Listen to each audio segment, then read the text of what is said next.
Hello, everyone. My apologies for the late start. We unfortunately had a massive distributed denial of service attack against our servers. As this massive attack illustrates, there's a lot of opposition to people just hearing what President Trump has to say. And I'm honored to have this conversation. I want to emphasize it's a conversation, and it's really intended to just get a feel for what Donald Trump is just like in a conversation. So it's hard to catch a vibe about someone if you just don't hear them talk in a normal way. And when there's an adversarial interview, like no one's themselves in an adversarial interview. So and this is really aimed at open-minded, independent voters who just try to make up their mind. And so you can understand what is it just like to have a conversation. Honored to Donald, great to speak. We had a great conversation yesterday. As you mentioned yesterday, if we could just record that conversation and post it would have been excellent. I hope we can have something like that today. I think we will. I'm pretty sure we will. And congratulations, because I see you broke every record in the book with so many millions of people. And that's an honor.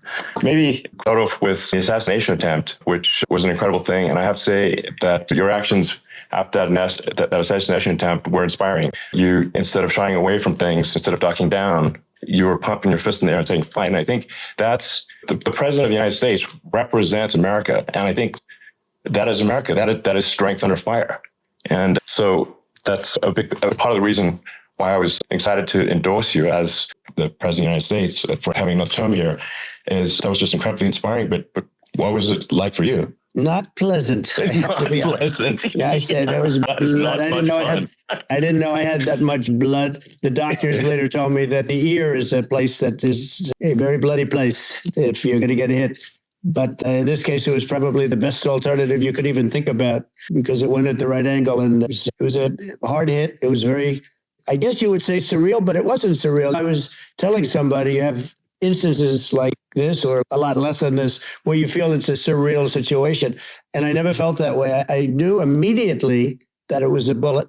I knew immediately that it was at the ear and because it hit very hard, but hit the ear. And I also heard people shout bullets, get down, because I moved down pretty nicely, pretty quickly. And we had bullets flying right over my head after I went down. So I'm glad I went down. The bigger miracle was that I was looking in the exact direction of the shooter. And so it hit me at an angle that was far less destructive than any other angle. So that was the miracle. That was for those people that don't believe in God. I think we got to all start thinking about that. You have to, I'm a believer. Now I'm more of a believer, I think. And a lot of people have said that to me. A lot of great people have said that to me, actually. But it was amazing that I happened to be turned just at that perfect angle. And all because I put down a chart on immigration that showed that the numbers were so great. I love that chart. It's a sign. Maybe that's a sign. Immigration sign. You highlighted a serious issue. Yeah. And at that moment, missed your head. The amazing thing, the sign, I said, bring down that sign on immigration. And it was literally about an eighth of a second where it would be good. And after that, it was going to be a disaster, no matter which way you were facing. But it just had that perfect angle, which was exactly at this shooter. Very sad situation. It's such a sad situation. We lost somebody that was great, Corey, who a firefighter, a great gentleman, a great Trumper. He was just a fantastic family and a fantastic man. And a friend of mine came up, Elon, and said, I'd like to give the family some kind of help. And I said, all right, that's great. He said, do you mind? I said, I don't mind at all. And he wrote out a check for $1 million, gave it to the wife. And she said, this is really nice, but I'd rather have my husband back, which is a nice thing for somebody to say, to be honest. She's great. The family is great. And we raised a lot of money for them and for two other gentlemen are unbelievable also. They were hit really badly. They thought they were not going to make it, and they did. The doctors in the Butler area, I tell you, they were incredible. They saved the two, and they were really hit tough, both of them, equally. Yeah. And we thought, my first question was, because I heard bullets flying over me, and I said, how many people were killed? Because we had a massive crowd there, a tremendous thousands and thousands of people. And there was no land. It was all people. So I said, how many people have been killed? Because I knew there were other shots being fired. And they said, we don't know yet, but some people have been badly hurt. And I have to give the Secret Service sniper, they call him, or sharpshooter, but sniper, because he didn't know there was a problem. He's an extraordinary shot, obviously, and he didn't know there was a problem. And he was able to pick it all out within 5 seconds. And he used one bullet from very far away, probably 400 yards.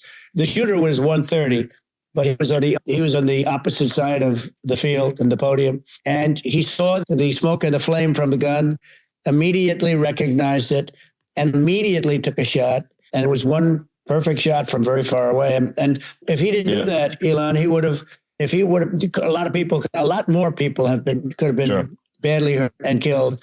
So I have to take my hat off to him, because that's also a surreal. He's been with them for 23 years. And he's never had anything like this. And all of a sudden he has to act. And it's a very tough thing to act and to be shooting somebody. But he saw the gun, saw the smoke, saw the flame from the gun very far away. Obviously has very good eyes. He's got very good vision, which I assume you have to have in that particular work. But he took aim very quickly. And they say it was approximately 5 seconds from long range, one bullet. If that didn't happen, because the shooter had a lot of bullets, he had a lot of cartridges up there with him. Basically, he was very competent in taking that shot to stop the attempted assassination. But there does seem to be some pretty significant failings elsewhere in the system. There's just no way that, like, how on earth does a shooter get on a roof 130 yards away? That seems crazy. I think most people are wondering, how on earth could such a thing happen? I view it as two ways. There should have been nobody on the roof. There were people, because there were so many tens of thousands of people there. There were people that were seeing him. And there was one woman with a red shirt and Trump all over it. And she's screaming, "That guy's got a gun." You saw it probably. I'm just, from my point, I think probably many members of the public are wondering, how the heck are basically people wondering why, pointing out there's a guy on the roof with a gun, and they're seeing it, but somehow it's not being addressed. That does seem crazy. They're going to learn from this. The communication between the local police, who had an idea, and then ultimately a man lifted himself up to the roof, could barely do it because he was pulling himself up, and he saw the man with the gun. The man with the gun pointed the gun at him. He thought he was probably going to get shot.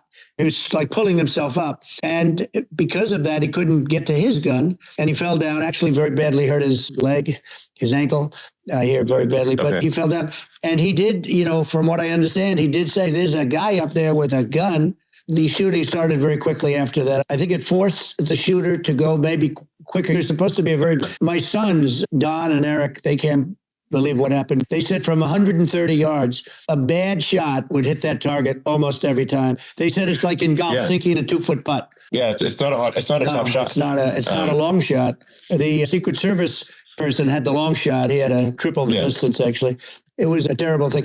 Look, it's hard. I have to say this about the Secret Service. When I went down, and I went down based on, I think they're screaming, but other people also, because people saw this happen. You had so many people. One of the miracles was that nobody ran. If a gun goes off, the crowd control people showed us this. When guns go off, and it does happen in stadiums at a soccer match or some kind of a match, everybody flees. They call it a stampede, like cattle.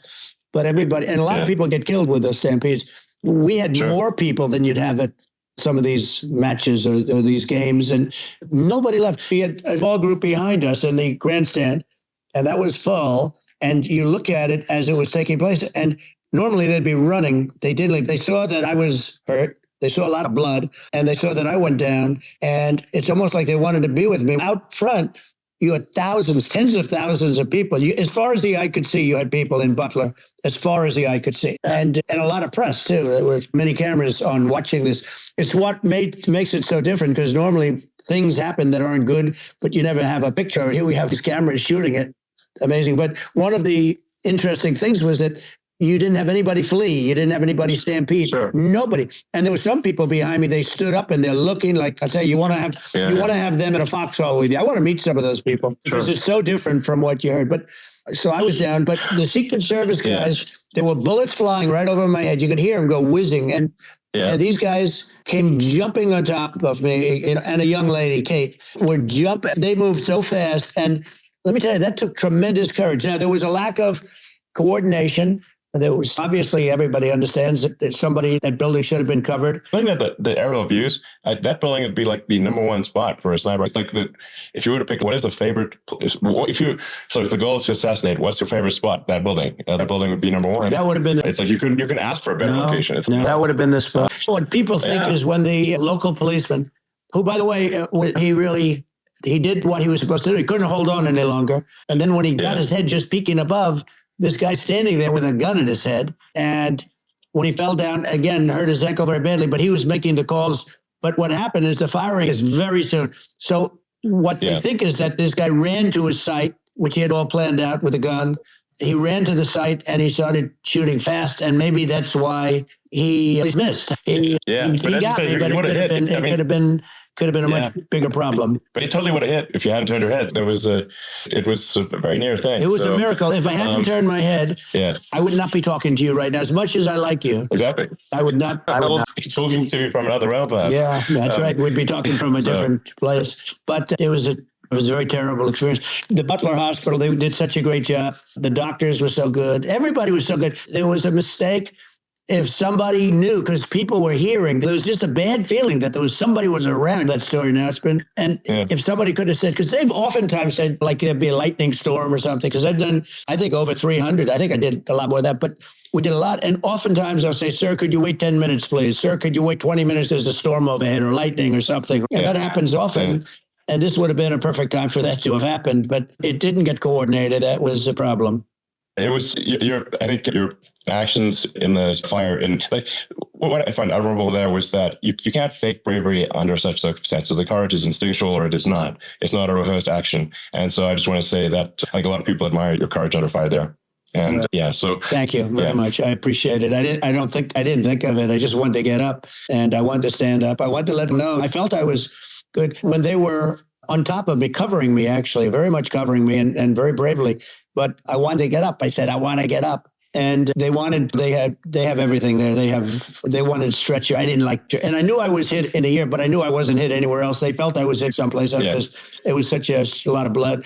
And they were sure that I was hit someplace else. And they were saying, sir, you were hit more than the ear. I said, nope, I was hit in the ear. I want to get up.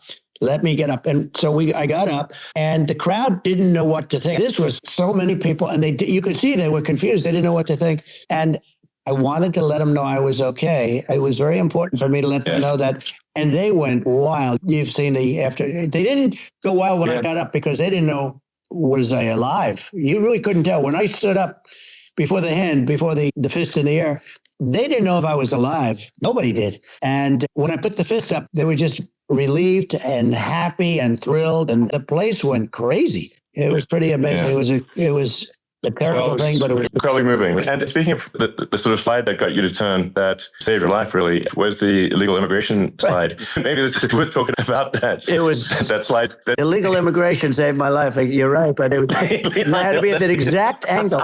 That's a great one. The incredible thing, though, when you talk about the odds, you had to be exactly at that angle. But the incredible thing is that the chart, I used it less than 20% of the time. It was just a moment. Yeah. It's always on my left, never my right. And it's always at the end of the speech. So here we have it. It's on the right, not the left. It's at the beginning, not the end. And even the people that put it up, they were unprepared. And they did a great job. They got it up immediately, fortunately. But I looked to the right, and the bullet came whizzing by, hitting my ear. So it was amazing. But when you think of the odds of that, and that normally you wouldn't use it, normally I wouldn't have the thing. And then it would have been a very different story. It's very much, I say, an act of God. It's a miracle that it happened. And I'm honored by it. I'm honored by it. What were you about to say about illegal immigration before you were rudely interrupted? I was going to say how good the numbers were. By the way, we're going back to Butler, and we're going to go back in October. We're all set up, and the people are fantastic in Butler. It's a great area. Great. These are incredible people. Like the three that, in the case of Corey killed, and the other two, the families I got to know them a little bit, and the families are great. But we're going back to Butler, and I think I'll probably start by saying, as I was saying, being so horribly interrupted. So really interrupted by it. No, but the chart. Some people have no manners. The chart was just a chart that in my last week we had the best illegal immigration numbers, meaning stopping. It was at the lowest. You've seen the chart. It's become quite a famous chart. But that was the lowest point ever recorded. It was I was very proud of those numbers. And then you see what happened with these people, Kamala and Joe. You see what happened. They just let it go. I had remain in Mexico policies. I had all these different policies that was so good. Guys like Tom Holman and Brandon Judd from Border Patrol. These are all people that they've been on television. It says the best numbers we've ever had. We had so many different checks. Catch and release in Mexico, not the United. We had catch and release in the United States. We had it in Mexico. We had so many things. We had things where many people come in there, they have contagious diseases. We had everything passed. If you have a contagious disease, I'm sorry, but we cannot allow you into the country. So we were setting literally, and all I was doing is showing that. And I use it sometimes. Sure. And in this case, I'm glad I used it. I can tell you that. But they were fantastic numbers. But I'm going to sleep with that chart always. I'll be sleeping with that chart. That chart was very important for a lot of reasons. Well, would it be accurate to say that you're supportive of legal immigration, but that we also need to shut down illegal immigration, and especially unvetted illegal immigration, because and that's not the same as saying that everyone who is an illegal immigrant is bad. In fact, I think most people who are illegal immigrants are actually good, but you can't tell the difference unless there's a solid vetting of who comes across the border. Does that actually represent your position? I say it very simply. They have to come in legally. They have to be checked. Because look, Kamala was the border czar. Now she's denying it. Everything that I do, she's saying she was strong on the border. We're going to be strong. She doesn't have to say it. She could close it up right now. They could do things right now. It's horrible. No tax on tips. And all of a sudden she's making a speech and saying there will be no tax on tips. I said that months ago. And by the way, they had just the opposite. They had not only tax on tips, but they hired 88,000 IRS agents, and many of them were assigned to go get waitresses and caddies and all of this on tips. They have a policy. They had a policy that they were really going to go after you and were really harassing people horribly. And then all of a sudden, for politics, she comes out with what I said, which I think is terrible. And I think it's also hitting them very hard. These people are fake. Now they're also saying they did a good job in the border. We had the worst numbers in the history of the world, not of our country. There's never been a country in history that has had a catastrophe like this. We've had, I believe, you believe this too, you hear 12 million, 13, I believe it's over 20 million people came into our country, many coming from jails, from prisons, from mental institutions, or a bigger version of that is insane asylums, and many are terrorists. And I'll tell you what, they're coming not just from South America, they're coming from Africa, they're coming from all over the world, they're coming from Asia, they're coming from the Middle East, they're coming from countries that are stupidly and horribly bombing Israel October 7th. They're coming from all over the world. And you look at, it's so sad, October 7th, because it should have never happened. It's so sad when you look at Ukraine. It should have never happened. We have a defective government. These are defective people, and they're not that should be running it. But where you see it the best is the border, because you have millions of people coming in a month, and then she gets up and she tries to pretend like she's going to do something. She had 3.5 years. And by the way, they have another 5 months that they can do something, but they won't do anything. It's all, she's incompetent and he's incompetent. And frankly, I think that she's more incompetent than he is. And that's saying something, because he's not too good. Yeah, no, I think it is essential to have a secure border. You're really not a country unless you have a secure border. And secure elections. Yeah, absolutely, secure elections. And so it's just essential to have a real border, or we can't function as a country, and our central services are being overwhelmed in a lot of cities. But I as we were talking about earlier, I think having a legal immigration process that is smooth and efficient and done well, and I'm speaking as someone who is a legal immigrant, and I think that one way to think of it is, who do you want on your team? Who do you want on Team America? And I think we want to just say, okay, we want to let in people who are going to be great contributors to society and to our economy. And who do you want on the team? And it's not to say that, in my opinion, actually, I'd say probably most of the illegal immigrants actually are actually good, hardworking people. That's my opinion. But some are not. And you just have this sort of adverse selection test where, if somebody's like a career in theft or robbery, I don't understand what's taken them so long to get here, because we're such a target-rich environment. Why aren't more people who have a career in bad things coming here sooner? Because it's a piece of cake to go rob houses in LA or New York compared to other parts of the world. And in a lot of places in America, if you try to stop the person who's robbing you, you'll be arrested. That's right. What's happening with crime, and our police are so good, but they're not allowed to do their job. But I have to tell you, Elon, I hate to say, because it's such a downer to say it. I hate to say it. I hate it, but you have a lot of people that just shouldn't be. I think it's a much bigger number than you think. They're allowing, they're allowing people from their jails. And if you were running one of these countries where they're coming from, you would have had all of them. As an example, Venezuela, their crime is down 72%. They're taking their drug dealers. They're taking, frankly, their prisoners. They're emptying out their prisons. They're taking criminals, their murderers, their rapists, and they're delivering them into. But that's what Castro did on a much smaller scale. But this is a massive scale, because this is being done worldwide. But here's what's happening. Crime all over the world is down. And wait till you see the numbers that we have. This is migrant crime. This is crime that's going to be. And I saw it today in New York, where somebody was knifed raped the girlfriend of a man that stood there watching in New York in one of the shelters. and started pulling out the knives, and bad things happened today. But this is happening every day. These are rough people. These are people that are in jail for murder and all sorts of things. And they're releasing them into our country. And they're telling them, if you come back, we're going to kill you. We're going to give you the death penalty or kill you. So they don't want to come back. But these are rough people. These are criminals that make our criminals look like nice people. And it's horrible what they're doing. And she's in charge of it, because now she's trying to say she had nothing to do with it.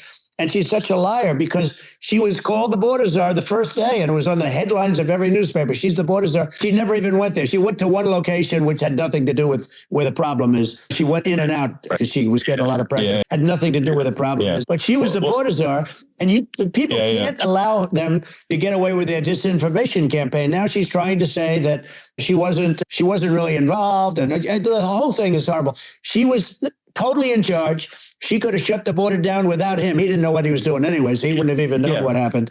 You could shut the border down. He wouldn't even know the difference. The fact is that she was border czar, but if you don't have to call her that. The fact is, you could just call her, she was in charge of the border, and the border was the worst ever. It's simply not work. Whether it's a question of intention or competence, we don't have a secure border, and we have people streaming over like it looks like a World War Z zombie apocalypse at times. And sometimes you got to wonder, is it real or not? So because you see things, you're like, is it real? So I went to the border at Eagle Pass, and I saw for myself in Texas, and I was like, okay, it's real. I'm like seeing this in real time. I actually posted the video like just live. I just flew there one day and just to see, hey, is this made up or real? And I'm just seeing people stream across the border.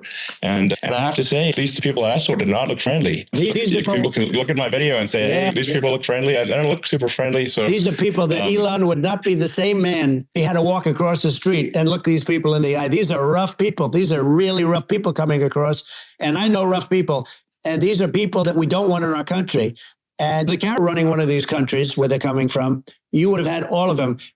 As an example, Venezuela, their crime is down 72%. You would have had all of them. As an example, Venezuela, their crime is down 72%. They're taking their drug dealers. They're taking, frankly, their prisoners. They're emptying out their prisons. They're taking criminals, they're murderers, they're rapists, and they're delivering them into... But that's what did a much smaller scale. But this is a massive scale, because this is being done worldwide. But here's what's happening. Crime all over the world is down. And wait till you see the numbers that we have. This is migrant crime. This is crime that's going to be... And I saw it today in New York, where somebody was knifed with raped the girlfriend of a man that stood there watching in New York in one of the shelters, and started pulling out the knives, and bad things happened today. But this is happening every day. These are rough people. These are people that are in jail for murder and all sorts of things. And they're releasing them into our country, and they're telling them, if you come back, we're going to kill you. We're going to give you the death penalty or kill you. So they don't want to come back. But these are rough people. These are criminals that make our criminals look like nice people. And it's horrible what they're doing. And she's in charge of it, because now she's trying to say she had nothing to do with it. And she's such a liar, because she was called the border czar the first day, and it was on the headlines of every newspaper. She's the border czar. She never even went there. She went to one location, which had nothing to do with where the problem is. She went in and out, I guess, because she was getting a lot of pressure. Had nothing to do with the problem. But she was the border czar, and people can't allow them to get away with their disinformation campaign. Now she's trying to say that she wasn't really involved, and the whole thing is horrible. She was totally in charge. She could have shut the border down without him. He didn't know what he was doing anyways. He wouldn't have even known what happened. You could shut the border down. He wouldn't even know the difference. The fact is that she was border czar, but if you don't have to call her that. The fact is, you could just call her, she was in charge of the border, and the border was the worst ever. It's simply not working. Whether it's a question of intention or competence, we don't have a secure border, and we have people streaming over like it looks like a World War Z zombie apocalypse at times. And sometimes you got to wonder, like, is it real or not? So because you see things, you're like, is it real? So I went to the border at Eagle Pass, and I saw for myself in Texas, and I was like, okay, it's real. I'm like seeing this in real time. I actually posted the video like just live. I just flew there one day and just to see, hey, is this made up or real? And I'm just seeing people stream across the border. And I have to say, these people that I saw did not look friendly. These people can look at my video and say, hey, these people look friendly. I don't look super friendly. So these are people that Elon would not be the same man. He had to walk across the street and look these people in the eye. These are rough people. These are really rough people coming across. And I know rough people. And these are people that we don't want in our country. And the caravans are coming in, and they're putting, and who's doing this are the heads of the country. You would be doing it, and so would I. And everyone would say, oh, what a terrible thing to say. The fact is, it's brilliant for them because they're all of their bad people, really bad people. And I hate to say this, the reason the numbers are much bigger than you would think is they're also taking the non-productive people. Now, these aren't people that will kill you. We have enough of them. But these are people that are non-productive. They are just not productive for whatever reason. They're not workers or they don't want to work or whatever. And these countries are getting rid of non-productive people in the caravans in many cases. And they're also getting rid of their murderers and their drug dealers and the people that are really brutal people. And they're coming into our country at levels that have never been seen before. And I saw an ad just before I got on the air. I'm walking over here. And I saw an ad by Kamala saying how she is going to provide security. Where's she been for 3.5 years? For 3.5 years, we have 20 million people. I think this, frankly, I think this is a fundamental existential issue for the United States. And if we have another 4 more years of open borders, and it's going to be even worse with another 4 more years, it's going to be even worse than it's been for the past 3.5 years. I'm not sure we've got a country. You don't have a country left. Elon, if they get in, you will have 50 to 60 million people from all over the world, not South America only. We think of South America, we think of Honduras and El Salvador, Guatemala, and Mexico, the 4. But it's not that. It's everywhere. They're coming in from everywhere. And I had to stay in Mexico. I think this is a super important point. Like people, it's basically, when I went down there, I was like, where are people from? It's like almost no one was from Mexico. It's just a border with Mexico, but the people coming in, it's Earth, the rest of Earth. And America is only, about 4 or 5% of the population of Earth. It would only take a few percent of the rest of Earth to overwhelm everything. We're already overwhelmed, Elon. We're overwhelmed. You had to see the news tonight about New York, and I love that place. And what they're doing to it is horrible, what they're doing to it. And all the courts do is they try and focus on Trump. Okay, then let's focus on Trump, who did nothing wrong. I come about a rigged election. Elon, what's happened is unbelievable. You have from Africa, from the Congo, they're coming from the Congo, and 22 people came in from the Congo recently, and they're murderers, and they drop them. They drop them. They take them out of jails, which is very expensive to maintain the jails. Although they don't do too much maintaining, I can tell you. But they take them out of jails, prisons. They take them out and they bring them to the United States. They deposit them in the United States and say, "Don't ever come back, or you're going to be executed." And they don't want to come back, but they won't come back. Sure. But they're coming from Africa. They're coming from Asia. They're coming from the Middle East. They're coming from South America. Well, they're coming from everywhere. And there are a lot of really bad ones. It's just an everywhere on Earth thing. And it's just not possible for the United States to absorb everyone from Earth, or even a few percent of the rest of Earth. It's just not possible. And we're going to have, to finish this up, we're going to have the largest deportation in history of this country. And we have no choice. Otherwise, we're going to have a country, what they've done to our country. Think of it. In Venezuela and in some of these other countries, crime is down 50, 60, 70, 80%. And you would be the same. You would. I'll tell you what, Venezuela has not rid of all of them. They've gotten rid of about 70% really bad people. Their jails are about 50% put into the United States. The same with other countries. Some are at 30%, some are at 50%. They're all different. But the bottom line is they're all going to be at 100%. Why wouldn't you put 100% of it? And they're doing it right now while this third-rate phony candidate, don't forget, I beat Biden. And he failed in the debate miserably. And some people said, "Oh, gee, it's too bad.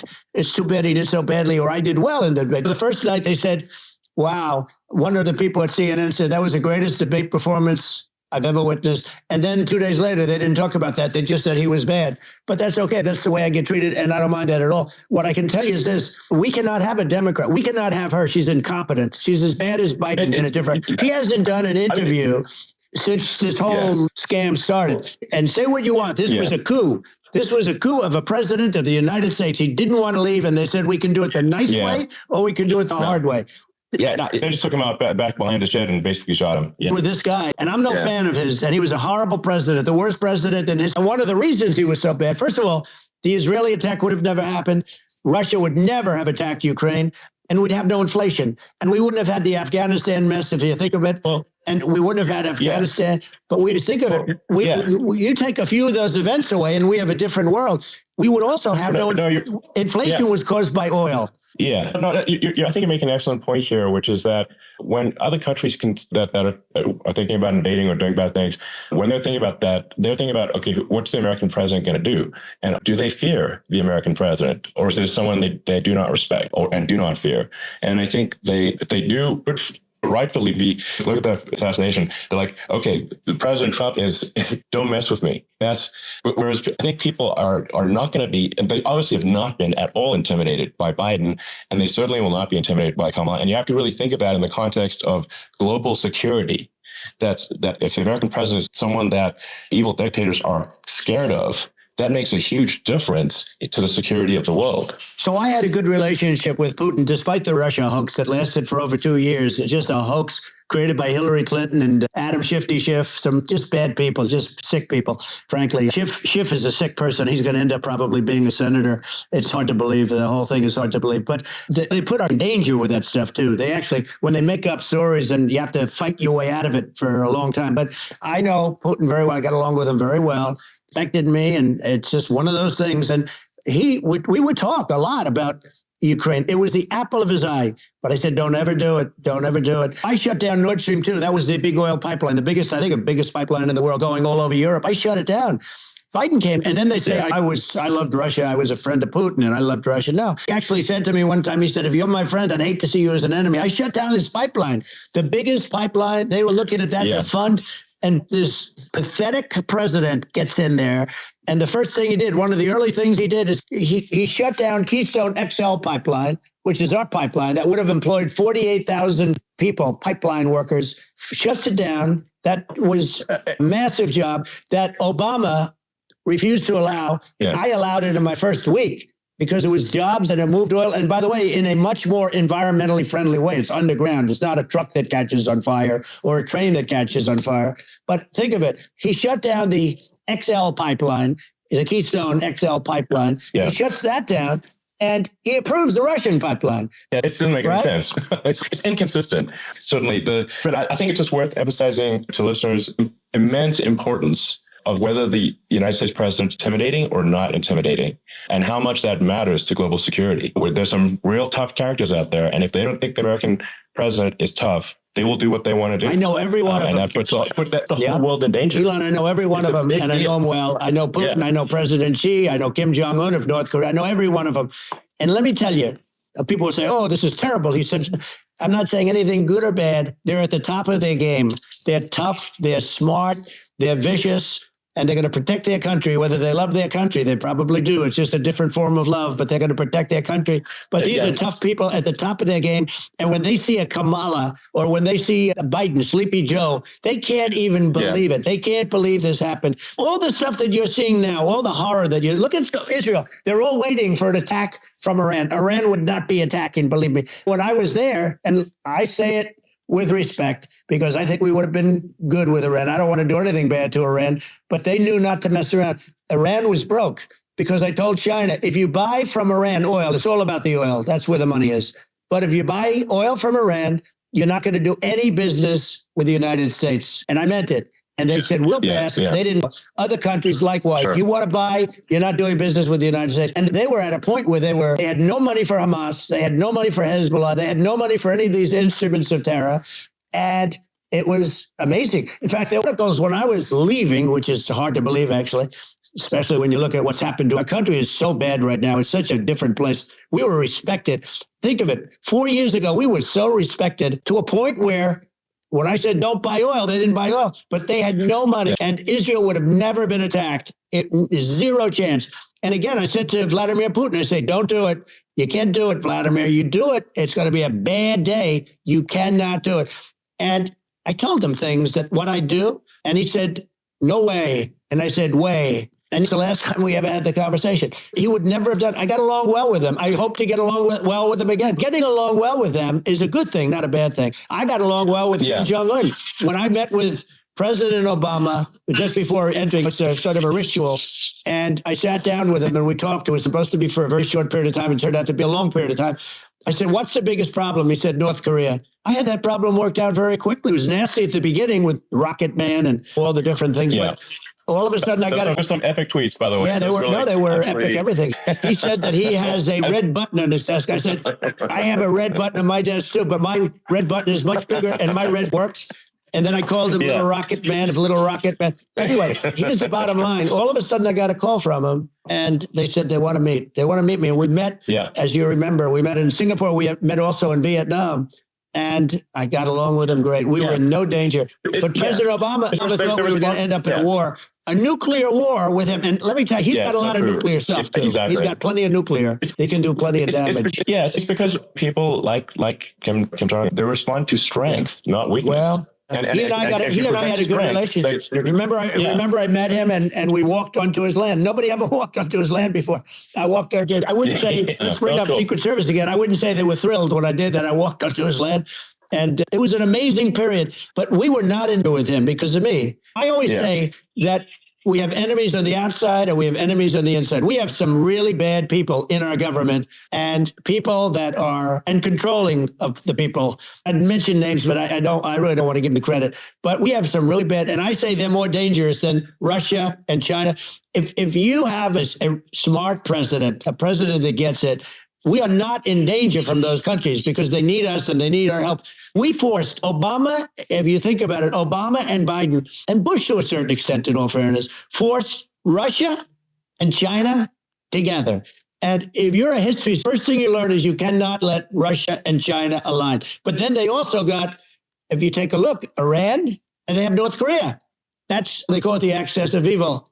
In the old days, you had the axis of evil. Here we have the axis of evil. These are powerful countries, very heavy nuclear, which is the biggest threat. Yeah. The biggest threat is not global warming, where the ocean's going to rise 1/10 of an inch over the next 400 years. And you'll have more oceanfront property, right? The biggest threat is not that. The biggest threat is nuclear warming, because we have 5 countries now that have significant nuclear power, and we have to not allow anything to happen with stupid people like Biden. Biden did something with Russia. There was no chance of him ever going in. And when I left, and then after I left, they started forming big armies on the border with Ukraine. And I looked at that and I thought he was doing that because Putin's a good negotiator. I thought he was doing that to negotiate. But then Biden started saying such stupid things. For instance, he said that it can be a NATO country. Now, Russia, for as long as there's been NATO, has said, we're never going to agree to that. And we go right up front and say that. And we did things and said things through this president with a low IQ, very low IQ. He had a low IQ 30 years ago, by the way, but now he might not even have a IQ at all. There's nothing on the board that goes this low. He said things that were so stupid. That war had zero chance of happening if I were there. Zero chance. He was saying everything the opposite. And it's so sad because many more people have been in Ukraine than you read about. You don't read about how bloody it is and how disaster. Sure. Hey, look, just in the 2 armies, you lost 500,000 people. And you're having a hard time. Ukraine, I don't know if you saw the article recently, and it's true. You don't hear the true story. But if you think about it, Russia defeated Germany with us, and they defeated Napoleon. They've been around a long time. They're a big fighting force. Yeah, it's very unfair. And Ukraine now doesn't have enough men. They're now using young men and very old men to fight. And we're in a very bad position. And I'm not going to blame exclusively, but I can tell you I could have stopped that. And a smart president could have stopped that. It wouldn't have happened. But we had a man that actually made it more prevalent. It was so bad. The words that he was using, the stupid threats coming from a stupid face that he was using. I said, this guy's going to cause us a war. He's going to cause us. And let me tell you, it can lead to World War III. That can lead to World War III. The Middle East can lead to. We have numerous places that could end up in World War III now for no reason whatsoever. I think you're right. I think people underrate the risk of World War III. And it's just when you're looking at the risk of global thermonuclear warfare, it's game over for humanity. And it's something that people have, I think, after the end of the people have become complacent about, but they actually have forgotten that there are currently a lot of nuclear missiles that have targeting parameters for the United States. And one of the things we're going to do is we're going to dome over us. Israel has it. We're going to have the best Iron Dome in the world. We need it, and we're going to make it all in the United States. But we're going to have protection, because it just takes one maniac to start something. We're going to have protection, and we're going to have. Why shouldn't we have an Iron Dome? Israel has one. Some other places have one that nobody even knows about, frankly. But Israel has it. We're going to have an Iron Dome. With all of that being said, to me, that's so important, the most important. But with all of that being said, the election's coming up, and the people want to hear about the economy. And the fact they can't buy groceries because they don't have enough money to buy groceries. The inflation has killed them. Food prices are up 50, 60, even 100% in some cases. And the stupid administration allowed this to happen. And it's a shame. And that's the thing that people most care about, in my opinion. They care about the border a lot. and we discussed the border at great length. It's nice to have a forum like this where I can discuss something. And by the way, you think Biden could do this interview? Do you think that Kamala could do this interview? They would take a pass. No. So they don't need Elon screaming out questions. It's pretty sad when you think that somebody that does this for a living can't answer a question or is afraid to do an interview. And in her case, with a very friendly interview, she's got all friendly interviewers. It's pretty. Yes, absolutely. But the big thing now is the economy, Elon. And as much as I view nuclear as the single most important thing, but a lot of people don't understand that. But it doesn't have to. If I understand it, that's all you need. Because if I was president, you're not going to have that kind of a problem. But the thing that they really is making them angry is what Kamala and Biden have allowed to happen to the economy. It's a disaster with inflation. The inflation, it doesn't matter what you make. The inflation is eating you alive. If you're a worker or if you're just a middle income person, you can't afford. 5 years ago, people were saving a lot of money. Today, they're using all their money and borrowing money just to live. It's a horrible thing that's happening. And we'll end that quick. A lot of people just don't understand where inflation comes from. Inflation comes from government overspending because the checks never bounce when it's written by the government. So if the government spends far more than it brings in, that increases the money supply. And if the money supply increases faster than the rate of goods and services, that's inflation.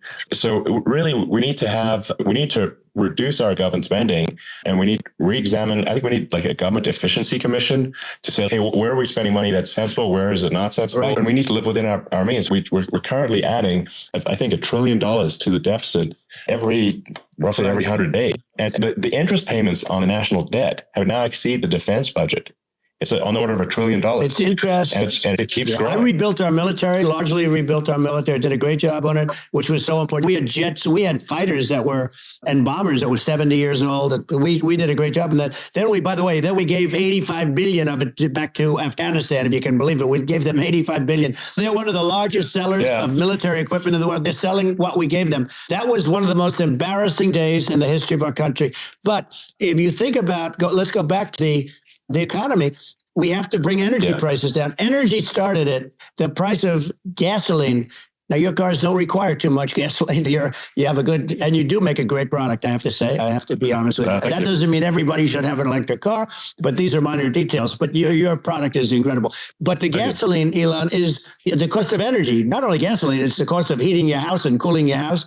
That has to come down. It's gone up 100%, 150 and 200%. That has to come down. When that comes down, and we're going to drill, baby, drill. They stopped drilling, and then they went back to drilling because they went back to the Trump policy. But if they won the day after they get into office, this country will go out of business because they're going to go to an energy policy that's not sustainable. Wind, different things. You're not going to have anything. Yeah. And I know you're a big fan of the AI, and I have to say that AI, and this is shocking to me, but AI requires twice the energy that the country already produces for everything. We're going to have to build a lot of energy if our country will be competitive with China, because that's our primary competitor for this, or the AI. You're going to need a lot of electricity. You're going to need tremendous electricity, like almost double what we produce now for the whole country, if you can believe it. Sure. Just going, back to this, like the space thing, which is that people try to make it sound complicated, but it's not. But inflation was by government overspending. Right. Would you agree that we need to take a look at government spending and have perhaps a government efficiency commission that just tries to make the spending sensible and so the country lives within its means, just like a person does? The waste is incredible, and nobody negotiates prices. You used to have a lot of people making jets, and you end up with two companies. They'll probably try and merge at some point. I went through it.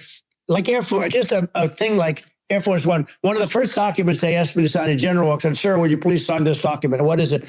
Air Force One. That's with Boeing, which is basically two planes, two 747s. And the price was $5.7 billion for two planes. Now, they're even nicer than your plane, okay? But much more sophisticated. They're I won't say what's on it, but they got a lot of stuff on it. Anyway, but it's 5.7. That's a crazy number. But I said, I'm not going to pay 5.7. I'm not going to do it. I said, who made the deal? Obama and his people. I said, then I know the deal's no good. I'm not going to do it. And over a course of about 4 weeks, by my saying I'm not going to do it, I got the price reduced by $1.6 billion for the exact same plane, other than we had a nicer paint job, if you want to know the truth. But for the exact same plane, I saved one. And I said to Boeing, man, you guys must make a lot of money if you can reduce the price by that. But now what I do hear is that they're going back to the Biden administration and wanting big cost overruns because they see these dopey suckers in there and they'll end up getting some of the money back. But I shaved it by $1.6 billion for the exact same plan. And you can now take that and multiply that out times thousands of other items. Multiply it by the numbers are astronomical. Yeah. I agree with you. I think it would be great to just have a government efficiency commission that takes a look at these things and just ensures that the taxpayer money, the taxpayers' hard-earned money is spent in a good way. And I'd be happy to help out on such a commission. I'd love it if it were formed. You're the greatest cutter. I look at what you do. You walk in and you just say, you want to quit? They go on strike. I won't mention the name of the company, but they go on strike and you say, that's okay. You're all gone. You're all gone. So every one of you is gone, and you are the greatest. You would be very good. Oh, you would love it. But if you look at Argentina, well, I'd be happy. Yeah. By the way, congratulations. Yeah. I just looked at the number of people that are listening to you and I chat. We'll call it a chat. But congratulations.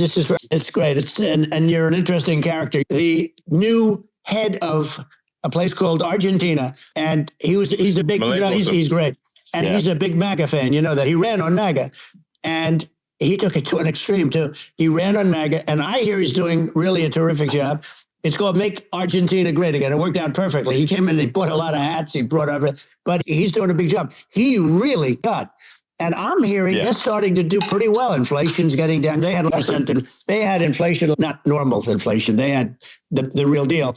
But we're going to have that pretty soon. I think we have the worst inflation we've had in 100 years. They say it's 48 years. I don't believe it. I think we have the worst. They don't include a lot of the items that should be included. Yeah, it's just from government overspending and not spending taxpayer money effectively, and having just so many departments, you can't even name them all.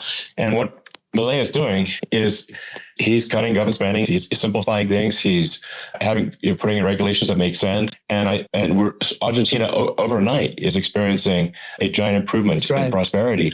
But it's also a lesson for the United States, which is that Argentina used to be one of the most prosperous countries in the world in the 30s, 40s. And because of bad government policy, it ruined the country. And if you take Venezuela, for example, Venezuela should be incredibly prosperous. They have phenomenal reserves of everything, oil, everything. And it should be prosperous, but if the government's wrong, it impoverishes the people. And so I think we should not be complacent in the United States and thinking that and taking our prosperity for granted, because if with bad government policy, the country into the ground. And that's just something people should bear in mind, prosperity for granted. Think of education. So we're ranked at the bottom of every list of the top 40. We're ranked number 40, number 38. Norway, Switzerland, Sweden, different countries are ranked good. Actually, China's pretty close to the top. They're a top 6 or 7, but we're ranked at the bottom, almost at the bottom, 38, 39, 40. In other words, horrible. And yet we spend more per pupil than any other country in the world. So we spend more. And what I'm going to do, one of the first acts, and this is where I need an Elon Musk. I need somebody that has a lot of strength and courage and smarts. I want to close up Department of Education, move education back to the states, where states like Iowa, where Idaho, not every state will do great, because the states that basically aren't doing good now, you look at Gavin Newsom, the governor of California, he's terrible. He does a terrible job. So he's not going to do great with education. But I would bet that 35 would do great. And 15 of them or 20 of them will be as good as Norway. Norway is considered great. You can name them. It's just, they're so good. Some of these countries are so good.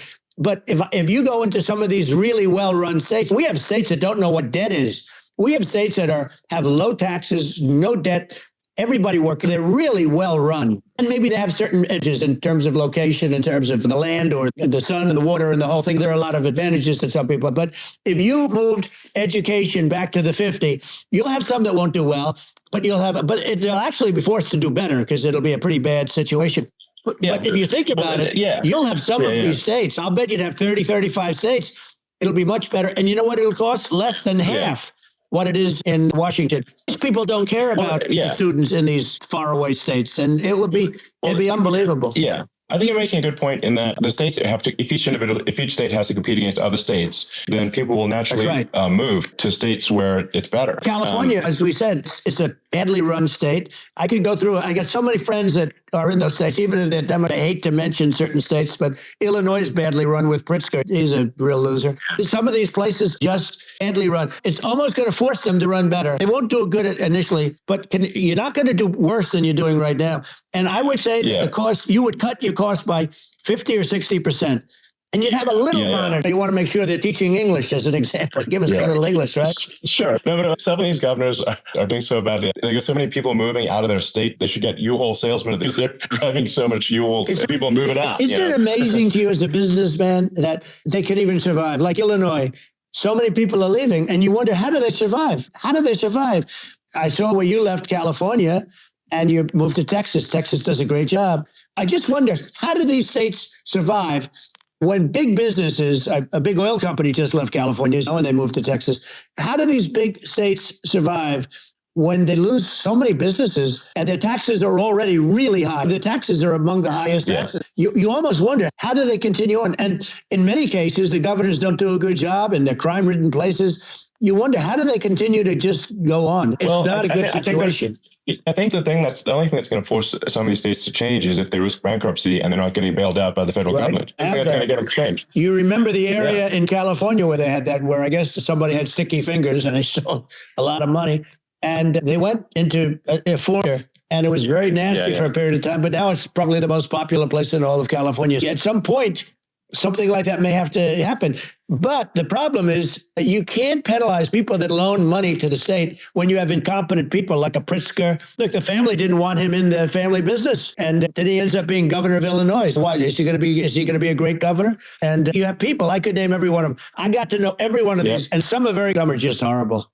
I think that the larger point here, too, and as you're saying, that a lot of people are concerned about the economy, a lot of people are concerned about inflation. And inflation is effectively a tax on people that save money, and for people that are working day to day, it's just a form of taxation. And if we can solve the government spending problem, we'll solve the inflation problem, which means people will have a better standard of living. That's a really big deal. Well, the people that got hurt worst are the people that did it the way they were taught to do it all through their younger life and their young life and their whole life.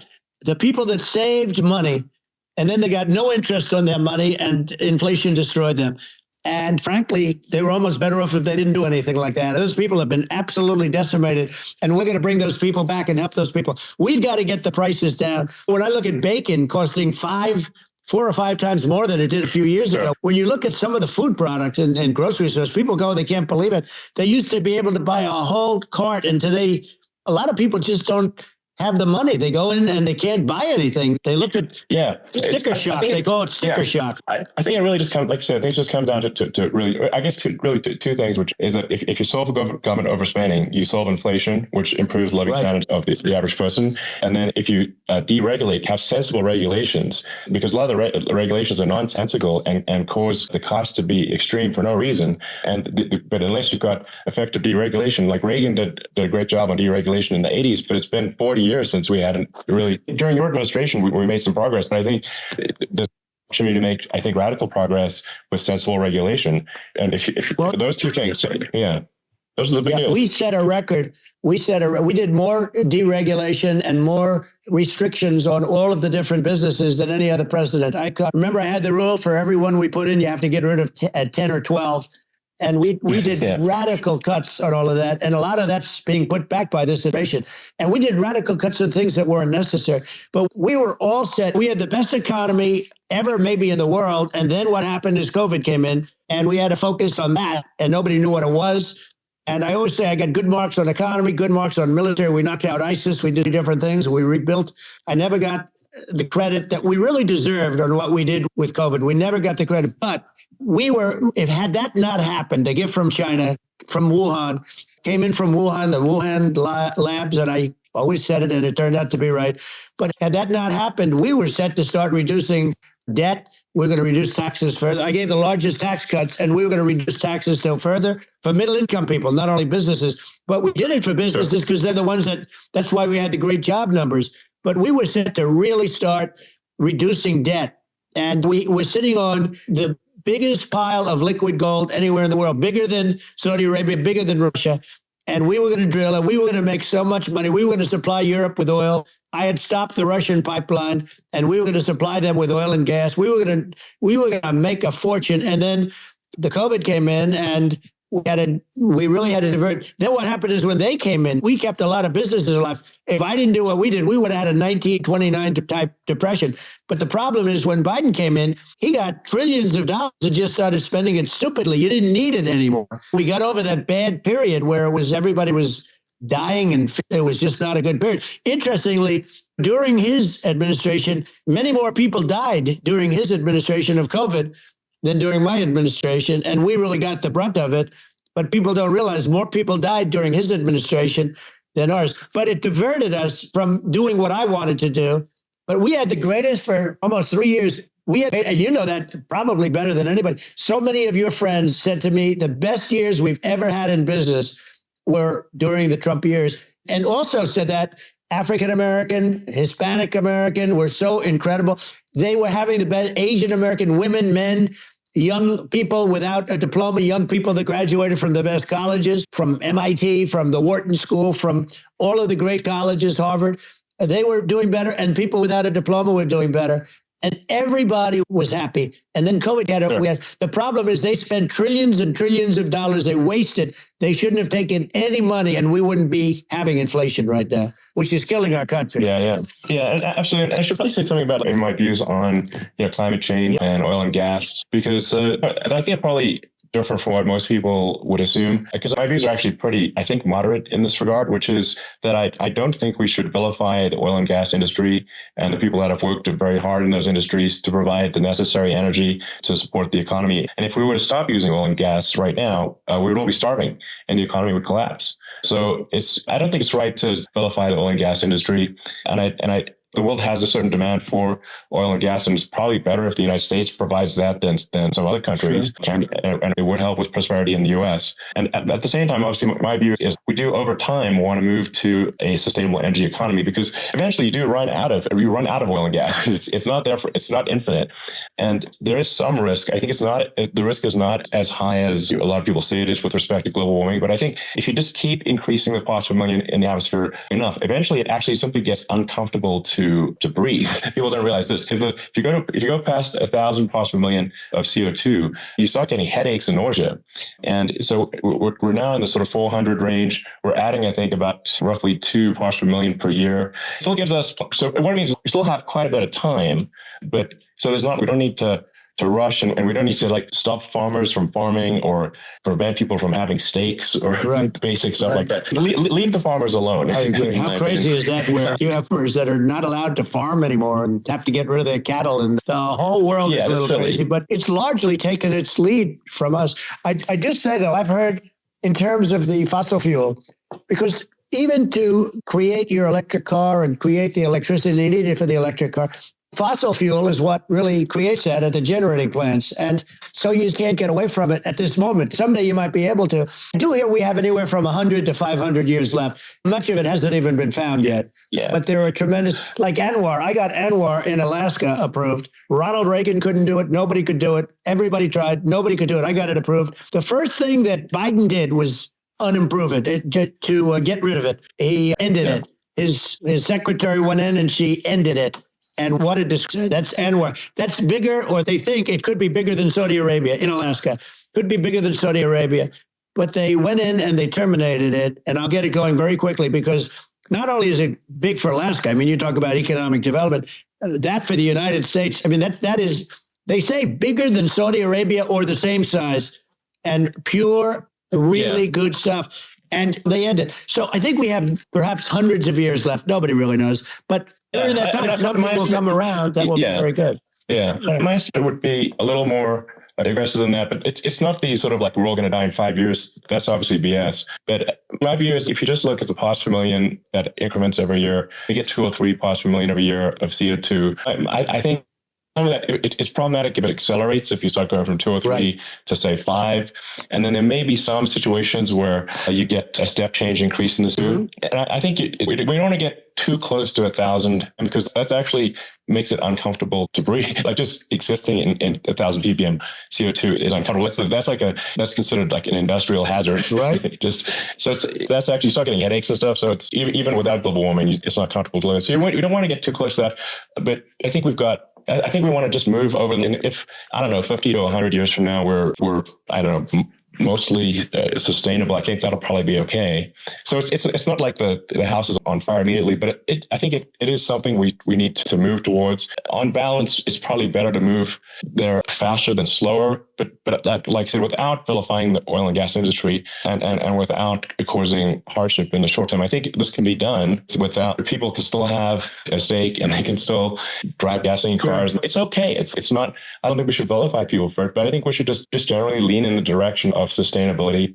And I actually think solar is going to be a majority of Earth's energy generation in the future. And it's certainly trending that way. And so you get the solar power, combine that with batteries, because obviously the sun doesn't shine at night. And then you use that to charge the electric cars. And you have a long-term sustainable solution. And that's what Tesla is trying to move things towards. And I think we've made a lot of progress in that regard. But when you look at our cars, we don't believe that environmentalism, that caring about the environment should mean that you have to suffer. So we make sure that our cars are beautiful, that they drive well, that they're fast, they're sexy, that they're cool. In fact, literally, the sexy Model S, Model 3, Model X, and Y spells out sexy. It's probably the most expensive joke out there. But I don't know, I like cheesy humor. But I'm a big fan of let's have an inspiring future and let's work towards a better future. And we do so without demonizing. Okay. It's very interesting. You use the word global warming, and today they use the word climate change because we have some places that go up, and so they were getting themselves a little with the word global warming because not every place is warming. Some places are going the opposite direction. But I'm waiting for you to come up with solar panels on the roofs of your cars and on the trunks of the cars. And it just seems like something that at some point you will come up with. I'm sure you'll be the first. But it would seem that a solar panel on the roof, on flat surfaces, on certain surfaces might be good, at least in certain areas of the country where you have the world, where you have the sun. But I would think, and I have no idea because that's not my world, but I would think that this would be something that would be interesting. The one thing that I don't understand is that people talk about global warming or they talk about climate change, but they never talk about nuclear warming. And to me, that's an immediate problem. Because you have, as I said, 5 countries, we have major nuclear, and probably some others are getting there, and that's very dangerous. That's where you need a strong American president, because you don't want to have this proliferation. But you have 5 countries, and China is much less than us right now, but they're going to catch us sooner than people think. They're way lower. Russia and us are number 1, and we're tied.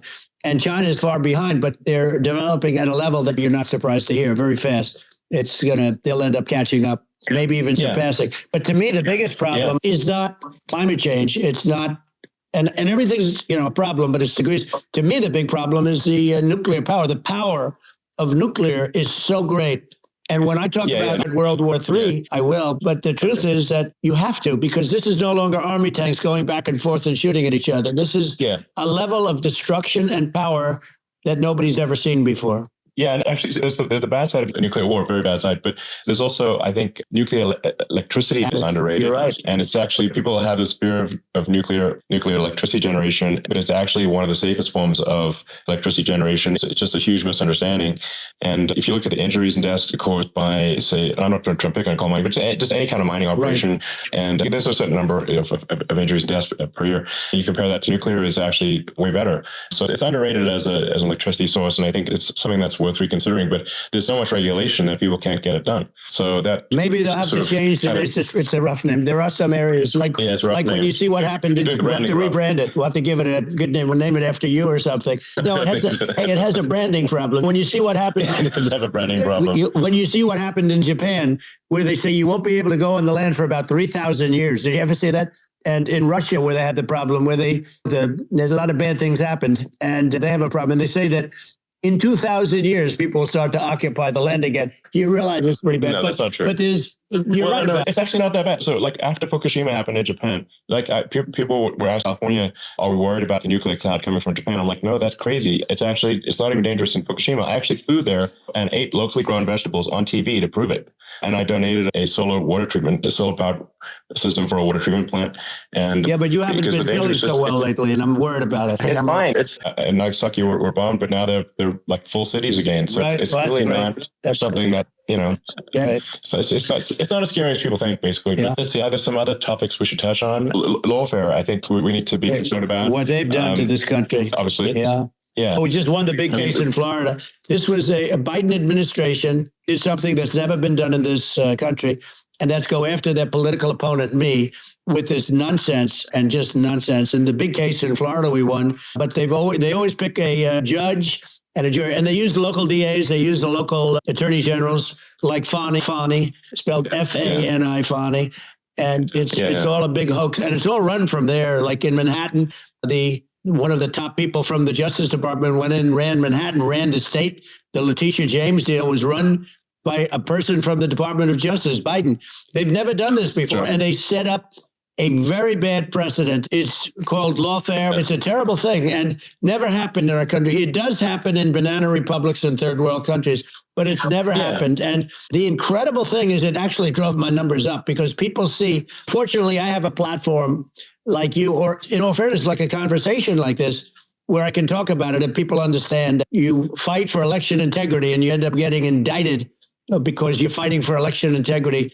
And when the day comes and you can't fight for election integrity, you don't have a country anymore. So what happens is they went after their political opponent, me.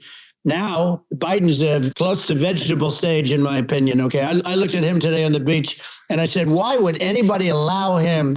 The guy could barely walk. Why would anybody allow him? Do you have a political advisor that thinks this looks good? He thinks this looks good because it looks so bad and it's ridiculous. And he's been doing that for a long time. He can't lift the chair. The chair weighs about 3 ounces. It's for children and old people to lift. And he can't lift it. The whole thing is crazy. Well, he's clearly, we just don't have a president. Right? You don't have a president. And she's going to be worse than him because she is a San Francisco liberal who destroyed San Francisco. And then as Attorney General, she destroyed California. You talk about location, and we're talking about the sun and the water and all. There's nothing better than California. She has destroyed that. She was the original DA. She was the original in San Francisco. She was the original in General California. What she has done to California is, you know better than I do. You just left California for a lot of those reasons. And what she's done with crime, with cashless bail, where you kill somebody. We have states there, you kill somebody and they let you out right away. You don't have to even put up, and then they never find the people unless they kill again, and then they let them out again. Our country is becoming a very dangerous place. And she is a radical left San Francisco liberal. And now she's trying to protect. Now she's looking like she wants to be more Trump than Trump, if that's possible. I don't think it's possible, but she wants to be more Trump than Trump. Yeah. I want a wall. I think that's, She wants to release all the prisoners that are in detention. And some of these guys are really bad. Right. That just came out today. She doesn't want to build the wall, even though the walls work. Walls and wheels. In your business, everything you do is obsolete. Almost, well, not the tunnels, but everything is obsolete. Even your rocket ships, they're like a month later, they're obsolete. You find a better way to. The only thing that's not obsolete is a wall and a wheel. And the wall, I built hundreds of miles of wall, and that's why we had such good numbers. I was going to add 200 miles. We bought it. We could have flipped it up in 3 weeks, and they sold it for 5 cents on the dollar. That meant, I said, wow, that means that they actually do want to have open borders. She wants to have open borders, and now she's going like she's tough on the border. It's such a lie. Yeah, this is simply not true. This is simply not true. And everybody knows it's a disgrace that she... No, obviously, what's happening overnight is they're rewriting history and making Kamala sound like a moderate when in fact she is far left, like far left. Worse than Bernie Sanders. She is considered more liberal by far than Bernie Sanders. She is a radical left lunatic. And if she's going to be our president, very quickly, you're not going to have a country anymore. And she'll go back to all of the things that she believes in. She believes in defunding the police. She believes in no fracking, zero. Now all of a sudden she's saying, no, I really want to see fracking. If they got in, the day she got in, she'll end fracking. And by the way, if people didn't think that, the lunatics that really believe in that, they won't vote for her. The Palestinians and Israel. She is so anti-Israel, and she's bad. She actually did something that was impossible. Both sides hate him. Both sides. That was a hard thing to do. Unification. Yeah, no, Netanyahu came to give a talk to a joint Senate and House sitting, and I was there, and Kamala stood him up. What does that say? I think it's highly disrespectful. Say, if you're a Jewish person or if you believe in Israel, if you're a person that was very pro-Israel, if you vote for her, it's worse than Biden, and Biden was bad. But if you vote for her, you ought to have your head examined. And tonight, as we're doing this, I'm seeing reports coming that they expect an attack tonight or tomorrow from hundreds and maybe thousands of rockets. Their Iron Dome, as they call it, as we all call it, but their shield that they build, that can be swamped. We'll use a term that's appropriate, swamped. But they swamp it by shooting enough missiles. You know this better than anybody. By shooting enough missiles, they can't defend themselves. They just obliterate the whole place. And that's what some people think they're looking to do. And we have no leadership. There's no respect for the United States of America with these people. And I'm telling you, she'll be worse than him because she's a believer in being radical left, and he wasn't. I think you're right. It's important for the public that may be listening to this to look at Kamala's track record before the last month and say, is that a track record you agree with? And I think if you're an independent moderate, you definitely would not agree with it because her behavior has been far left. And we're seeing just an overnight propaganda attempt to rewrite history and make it sound like Kamala is moderate when she in fact is not moderate. Her running mate approved, signed into legislation, tampons in boys' bathrooms, okay? Now, that's all I have to hear. Tampons in boys' bathrooms. And that means she believes in that too. This guy, because he was the closest to her. A lot of people thought she'd pick sort of the opposite, but she picked an anti-Israel radical left person, but she is far worse, they say, than Bernie Sanders. If we have her as a president, if we have a Democrat at this moment as the president, I don't think our country can survive. I think we're in massive trouble, frankly, with the Kamala administration, and that's my honest opinion. And I think really it's essential that you win for the good of the country for this election, and that's understating my opinion.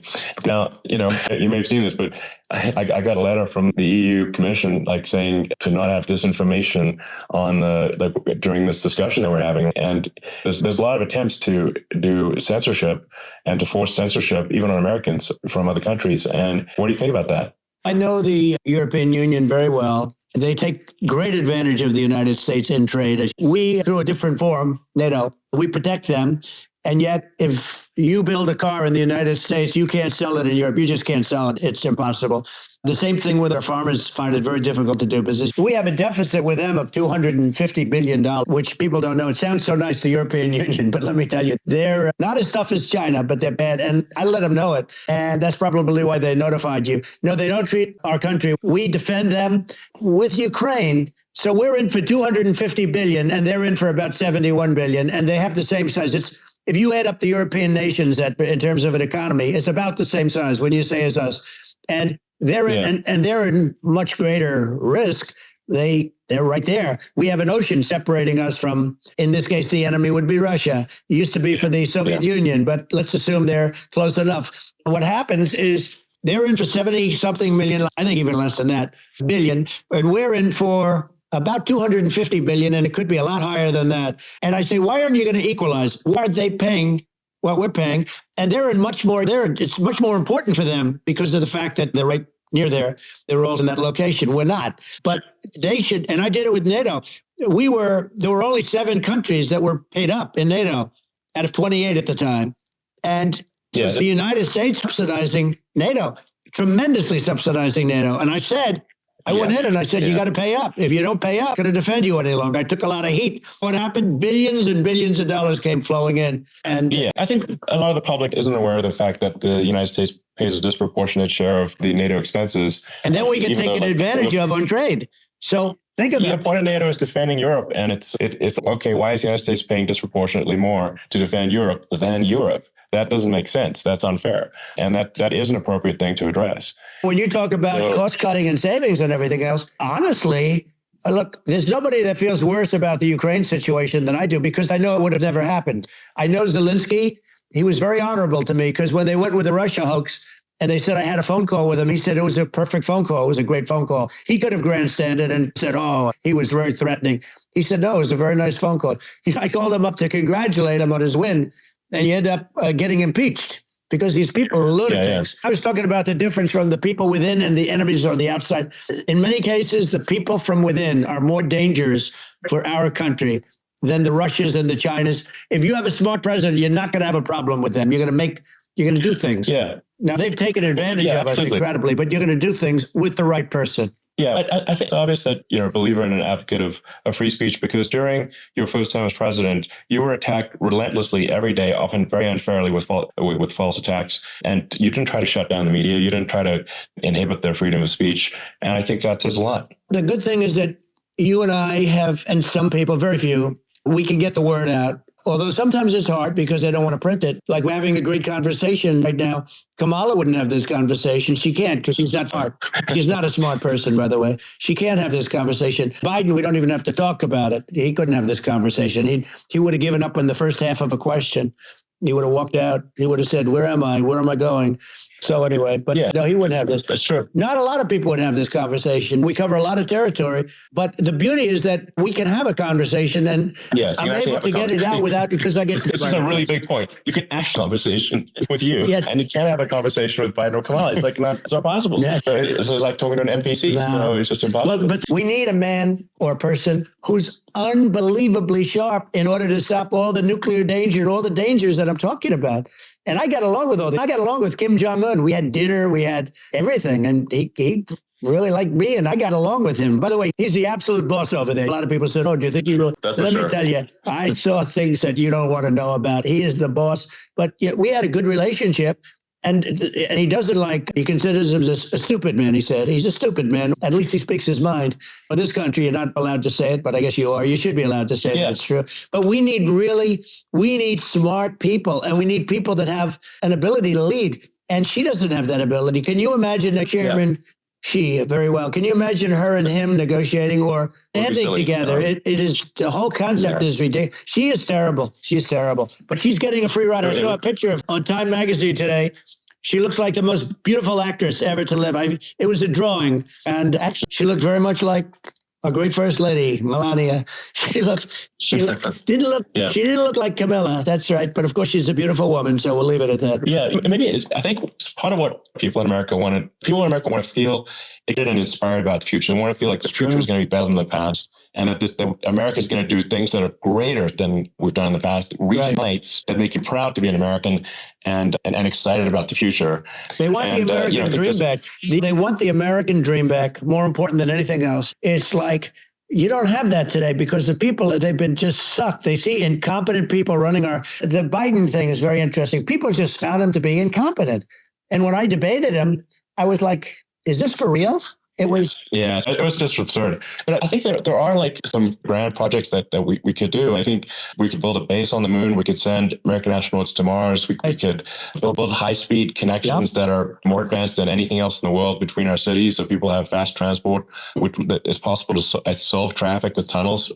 We already made great progress in Vegas doing that, and just do things that are exciting and inspiring to make the future feel like it's better than the past. Well, I saw what you did in Vegas, and I'll tell you, it was amazing.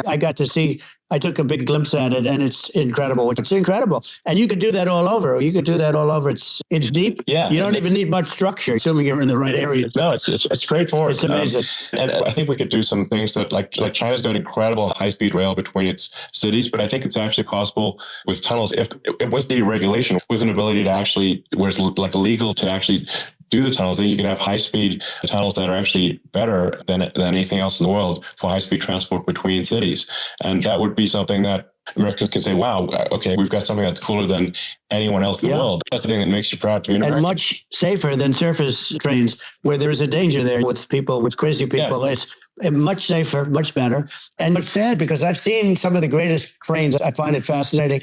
And I've seen the systems and how they work, and the bullet trains, they call them. And they go unbelievably fast, unbelievably comfortable, with no problems. And we don't have anything like that in this country, not even close. And it doesn't make sense that doesn't make sense. Yeah, and I think also that there's hopping on the excess regulation, but I think something that I think people can generally understand is that what happens with laws and regulations is that there's more and more of them every year, and unless process to clean them up, eventually everything becomes illegal, and that actually it slows down the development of new technologies. If you take I think there's room for some reform at the FDA for improving the speed with which we approve drugs that could help save lives and improve people's lives. And very hard on that, but we got that down to the lowest number ever. And we got therapeutics approved in the FDA that people can't even believe the speed. But I took them on. I don't think they like me too much, but I got things approved in the FDA at numbers that they wouldn't believe. And it's a very bureaucratic group. Actually, it's a fine group of people in many cases. I got to know a lot of them, but I was pushing them really hard for Regeneron, for so many different things that were really pretty amazing. But the FDA takes too long. It's 12 years to get a product approved. I got it down to 4, and I got some things done very quickly, but it's really something that is going to have to be worked on because it takes too long. Just takes too long. Yeah, it just takes too long, and you end up in the same with the approval, but it takes years instead of something that I think could potentially take months that improves people's lives. I think But I just want to sort of hop on this point that there has to be an active process for reducing rules and regulations, because otherwise they just keep building up every year and you get like hardening of the arteries, and eventually everything's illegal or takes forever. And then we just ossify as a society. We can't make any progress. And it's a really big deal. Well, Elon, just getting back to the FDA for 1 second, I got something done called Right to Try. This is where you can go in, and if you're terminally ill, you can use a space age medicine or whatever it may be. We have the best doctors, the best labs in the world. We really do. But people would go to other countries because you couldn't use the product, even if they thought it worked, because it's going through the FDA. I got it approved where you can, you basically, look, nobody wanted, the doctors didn't want it because of the liability. The country didn't want it, our country, because they didn't want to get sued. These are people terminally ill. The insurance companies didn't want it, and the pharmaceutical companies, nobody wanted it. I got everybody into a room, and we came up with an agreement that you won't get sued. And also, they didn't want it on their record. If somebody's terminally ill and they die after taking a drug, they didn't want that on their record. So we set a separate list if somebody was, so it wouldn't count as a negative. Okay. And as we got it done, we have saved Right to Try. They've been trying to get this done for 58 years. And it sounds simple, but it wasn't, because of the insurance companies, nobody wanted it. But we got it done. Somebody you sign a document that you're not going to sue the insurance companies, the country, you're not going to sue anybody. And we got it done. And we're saving tens of thousands of lives. Right to Try. Hopefully you never need it. But if you don't have to travel to Asia. People, if they had money, they go to Asia, they go to Europe. If they don't have money, they go home and die. That's what happened. They'd go home and die. And actually, to give Europe some, it's like if a drug is approved in Europe, which has a crazy amount of regulations, it should obviously be in the U.S. They got more regulations than we do. So why would a drug be approved in Europe and not in the U.S.? That's crazy. We did it. We did something that really, they've been trying to do it for 50 years, and they just couldn't get it done, and I got it done. And it's really something. But you're right. Some people go to Europe. A drug isn't approved here, but it's approved in Europe. And it's a drug that, generally speaking, would work. It's pretty crazy. Absolutely. And I think so, as long as people are properly informed of the pros and cons, and like these are the risks, these are the risks, and like you make your own decision, that makes sense. I think just in closing up, and by the way, I'm looking at the numbers. You got a lot of people listening. I hope you don't get nervous, because you got a lot of people listening to you right now, like 60 million or something. What is that number? That's crazy. It's amazing how you can see that right away. What is the number? Wow. What is it? I think in terms of people, that's bigger than you said. You said 25, and you're much more than double that number, 25 million. I think you're going to be 60 or 70. And I guess over a period of time, I congratulate you. Do I get paid for this or not? I think actually in terms of the number of people that will hear this conversation over the next few days to weeks, it's going to be hundreds. That's what they say. Yeah, that's good. Look, it's an honor. But I just asked this, are you better off now, or are you better off when I was president? Nobody's better off now. We put out polls on that, and nobody's better off now. Inflation has killed it, and they also feel very unsafe. You look at what's going on with a lot of different things. You look at the riots we had at the colleges over, it's ridiculous, but all of the riots, they just feel unsafe. And now they really feel unsafe because you have a new form of crime. It's called migrant crime. I call it Biden migrant crime. Maybe I'll call it Kamala migrant crime. But with all these things, I always try to get to the ground truth by just asking people. And my mom lives in New York, and I was like, have any of your friends been attacked or assaulted? And she said, 3 of her friends in 3 separate incidents were assaulted just in recent months, just walking around the streets in New York. And I said, what happened to the people that assaulted them? Oh, nothing. They got away, and they just know they always get away. Nothing, and they don't ever even bother reporting it because they know that people are not going to get prosecuted. They just let violent criminals out in New York. The only one that gets prosecuted is Donald Trump. They prosecute Trump. Yeah, it's just obviously messed up. That's terrible. If violent criminals are getting off scot-free, and meanwhile, this New York spending massive resources prosecuting you. And so and I think the sensible public looks at this and says, well, what the heck's going on here? This is obviously abuse of the legal system. The legal system is supposed to be protecting the public from violent criminals, and it should be obviously allowing the public to make their own decision about who should be president as opposed to some legal case. Once they start this precedent, because this can go on with the next one, this is a very bad precedent what they're doing in terms of going after their political opponent. And that's all it is. It's going after their political opponent. And then you get a judge who's a strong Democrat, and I'm being nice when I say that, in many cases crooked as hell. But you get a judge and you go into an area where a Republican gets 3 or 4% of the vote, and you have a jury pool with people that hate Republicans or hate supposed to be the other way, though, because it could start the other way in areas where they hate Democrats. And you get into a Pandora's box. It's a very dangerous thing for this country, and a very dangerous thing even for the state. New York City is losing. New York City and state lose a lot of business over what they did to me, because these people say, we don't want that to happen to us. There's no justice system. You have an unfair system of justice, and it's costing New York State a tremendous amount of money. People are leaving and companies are leaving, and they won't come back. All of that stuff is important, but the economy now is the big thing, and we can turn that economy up so fast, and people are going to be back again. We're going to get rid of inflation. I think there's a lot of opportunity. Right. Absolutely. And I just want I want to congratulate you. You've done an amazing job. You have definitely got a fertile mind. We can talk. You and I can talk about rockets, tunnels. We can talk about tunnels and rockets and electric cars. So many things. And now you're into the AI, and that's going to be another beauty, I'll say. So it's an amazing thing you've done, Elon. It's an amazing thing, and I congratulate you. Thank you. And I just say here's to an exciting, inspiring future that people can look forward to and be optimistic and excited about what happens next. And that's the kind of future that I think you'll bring as president, and that's why I endorse you. I appreciate that. That endorsement meant a lot to me. Not all endorsements mean that much, to be honest. Your endorsement meant a lot. And we have a phrase, make America great again. It's pretty simple, but it really says that we want to make America great again. And we can do it. We can do it now. But if we were going to suffer another 4 years like we've suffered for the last 4 years, I'm not sure the country can ever come back. That's how this is so bad. We have to do a lot of things. I think that's a very real risk. Yeah, it's a big risk. It's a very real risk. Yep. And I'd just like to note to people listening, like I've not been very political before. And if you look at my record, I'm not like, some try to paint me as a far right guy, which is absurd because I'm like making electric vehicles and solar and batteries helping with the environment.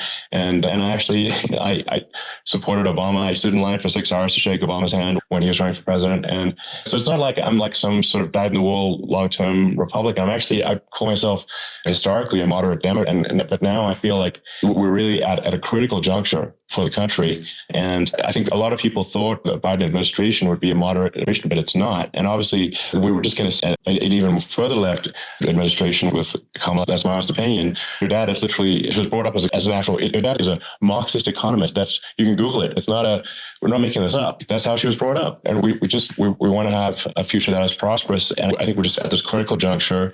And I think this is a case of America is going to add a fork in the road, and sure. And I think it will take the path to, like, you are the path to prosperity, and I think Kamala is the opposite.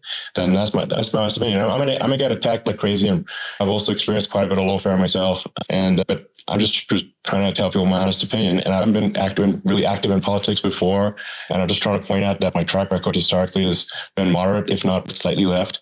And so this is to people out there who are in the moderate camp to say, I think you should support Donald Trump for president. And I think it's actually a very important junction in the road, and we're in deep trouble if it goes the other way. I want to thank you. And I actually always did think of you as somewhat left. I must say that. So even more of an honor to have your endorsement. I know how strong you feel about it. But when you think of her, San Francisco, 15 years ago, I had a great friend, Bob Dish. He said it's the greatest city in America. And now it's almost not livable there. And California likewise. And she was involved in the destruction of San Francisco and the destruction of California. And she will be involved in the destruction of our country if people are so unwise as to care. And I hope that doesn't happen. And I hope the elections are going to be run honestly. We're going to turn this country around. We're going to do things and we can do it fairly quickly. And we have to get rid of the criminals that have been, given to us by other countries. As they laugh at us, they think we're stupid to accept these people. These are radical, stone cold killers in many cases, and terrorists. And they're in our country by the hundreds of thousands. And we have to take them out. Yeah, I mean, if I could summarize it, perhaps, I think these are issues that I think most people in America would agree with, which is that we want safe and clean cities. We want secure borders. We want sensible government spending. We want to restore both the perception and reality of respect in the judicial system, to stop the lawfare. And I think that's like, how are those even right-wing positions? I think that's just common sense. And would you agree with that? 100%. I don't understand the whole, they call it progressive. They don't like the word liberal anymore, but call it liberal or progressive. I don't understand how somebody could say that it's okay for them to empty prisons into our country. And again, I told you their crime rates all over the world are going way down, which makes sense. In fact, the next time what we'll do is if something happens with this election, which would be a horror show, we'll meet the next time in Venezuela because it'll be a far safer place to meet than our country. Okay, so we'll go, you and I will go and we'll have a meeting and dinner in Venezuela because that's what's happening. Their crime rate's coming down and our crime rate's going through the roof. And it's so simple. And you haven't seen anything yet because these people have come into our country and they're just getting acclimated. And they don't know about being politically correct law enforcement or lack of law enforcement. And our police, I have to just end with this. We have great police. We have great law enforcement, but they're not allowed to do their job. They have to be able to do their job without being destroyed. Absolutely. And it's obviously demoralizing if you're a police officer risking your life to arrest criminals who could kill you and do kill you sometimes. And then you arrest the violent criminal and then the DA doesn't prosecute and that's let the guy out. And like, why should a police officer risk their life to arrest a violent felon if nothing's going to happen? Even worse, they prosecute the police officer. They go after it and they prosecute the police officer and they take away his pension. They take away his job. He loses his family. He loses his house. I thought it was very telling, like incredibly telling, that when there was that case where a gang of thugs beat up police officers, I think it was in Times Square in New York, and then nothing happened to those guys. They were let out, zero bail, and I think a bunch of them were given free tickets to California. Why does that is a gross indignity against the United States, and this is insane. Have we lost all pride? How can such a thing be allowed to occur? I've never seen anything. We've seen where they get shot. It's a very dangerous profession, but it's something they're very proud of, and they want to be able to do their job. But I've seen them get shot. I've seen a lot of things, but I've never seen these guys are standing in the middle of a big street, everybody watching them, and they're literally boxing, like punching, stand-up fighting a police officer. There were two of them, and you had about six of these guys, and they're punching the hell out of them.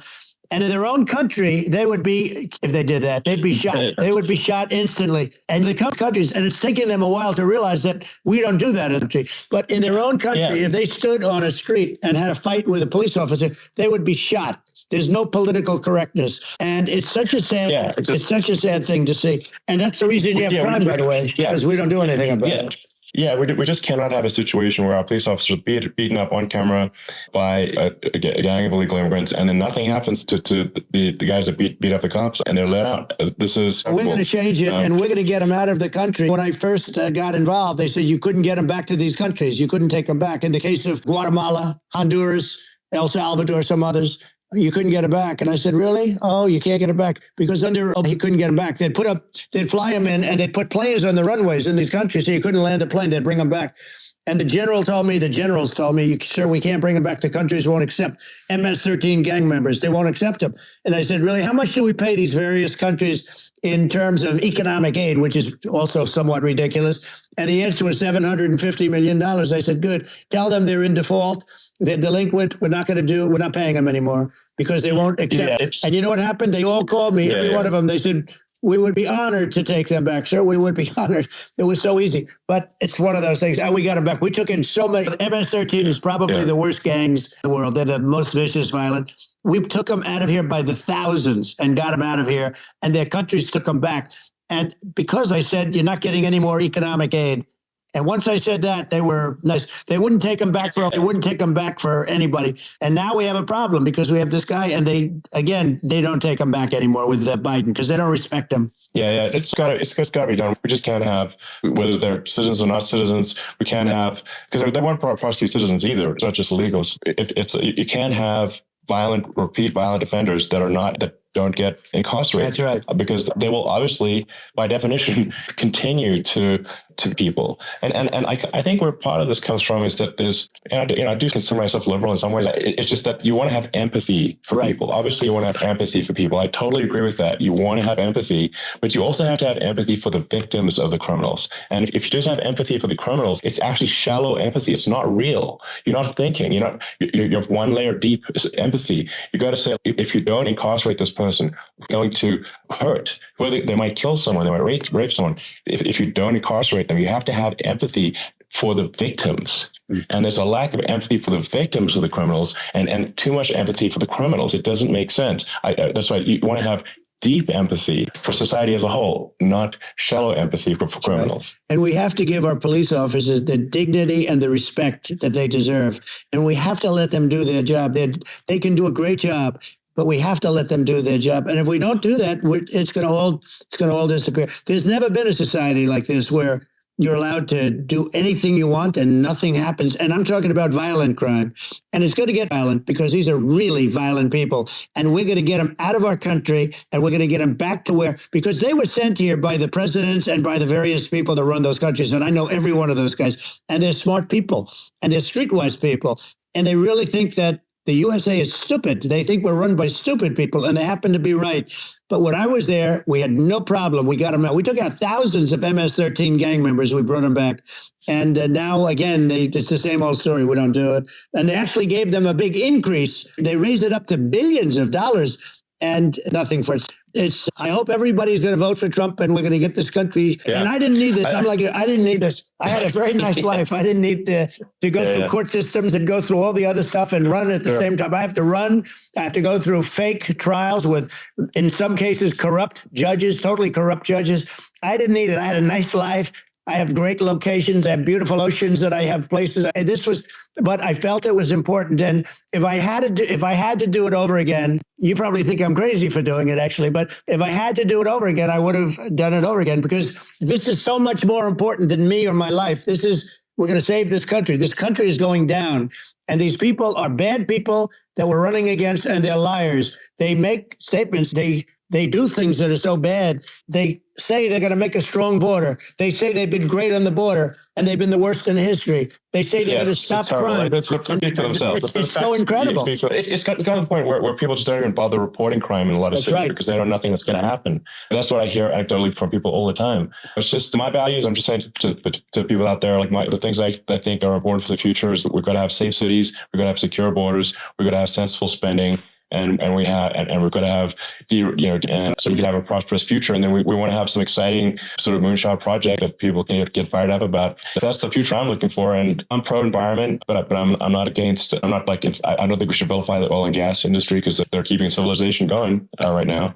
But I do think we want to move at a reasonable speed towards a sustainable energy economy. Those are my values, and I think, and that's why I'm supporting you for president. I appreciate it. We're going to give incentive to companies to come into our country, not to leave our country.